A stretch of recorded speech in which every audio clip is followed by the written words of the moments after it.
Hey friends, Alvis here. So I spent 1 million red dust. If you don't know what red dust is, it's the PvP currency. When you kill monsters or other players in the PvP zone, they drop seeds of hatred.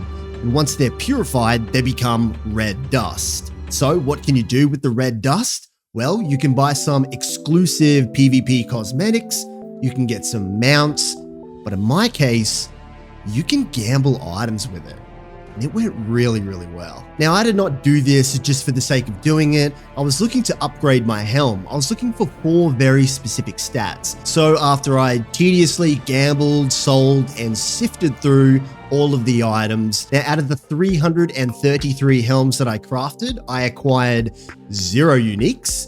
It's the same as gambling with Obols, uniques cannot drop. Now, in terms of legendary items, I got roughly 110. About 1/3 of the items you gambled will be a legendary. By the way, the last half of this video is a guide on how to get 3 times the amount of seeds than other players. Now, this was the best Helm that I found with the stats that I was looking for. It's got every single stat that I was looking for with the exception of 1. So let's go upgrade it and try and roll basic attack speed on this. And with astonishing luck, we managed to get 15% basic attack speed, which is the maximum roll on the first try. Very pleased with that. So let me share with you my strategy on how to get 3 times more seeds than other players. All right, so the seeds drop from just normal monsters, but elites also drop them quite a lot. You get about 250 per elite. Usually there'll be 3 elites. Obviously, other players drop seeds as well if you want to go down that path. Now, inside the PvP zone, there are these red glowing chests called baleful chests. Now, each one of these chests are going to drop up to 1,000 or more red seeds. Now, the cool thing about these chests is they are scattered everywhere in the map. And I've actually plotted out every single one. And I've also included a route that you can take to farm them the most efficient way possible. So you're going to be opening up these chests, killing everything on the way. Now, you also want to be doing events in this with the exception of the ghost that wants you to protect it and escort it.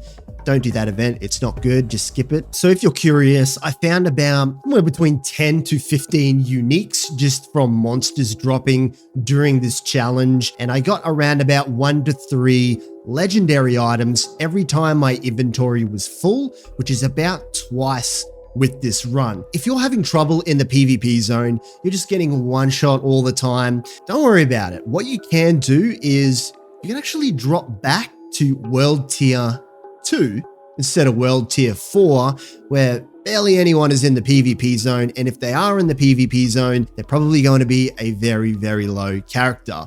Now, I want to caution you with this as well. If you're a high level player and you're in a lower world tier, there are no rules in PvP, but there is a little bit of etiquette. So you want to leave low level players alone. Don't be that guy.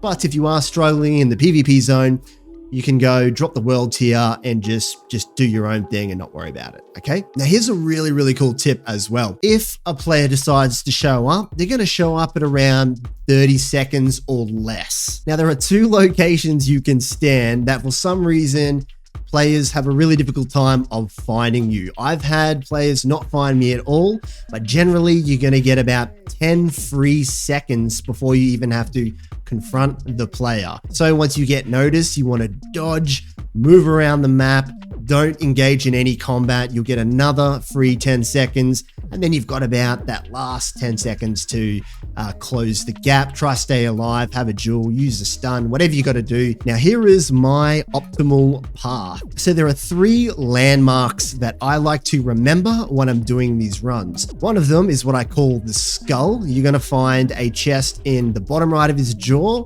You're going to find one in his eyebrow ring and one on his hat. Now, the next landmark is the $sign that I call. It's the most hostile area in the map. If you do not feel confident, avoid it. It's also the most lucrative because there are 2 chests very close together. And then the last landmark is the smiley face up the top. So these are just some cool ways of remembering where the chests are. The great thing about the PvP zone is the experience is great. You're going to get a lot of legendaries. You're going to get a lot of uniques as well. You're also going to acquire Obols from the chests. And it's just an exciting way to play the game if you're bored of doing dungeons. There it is. Run this strategy. Good luck. See you in the next one. Bye, friends.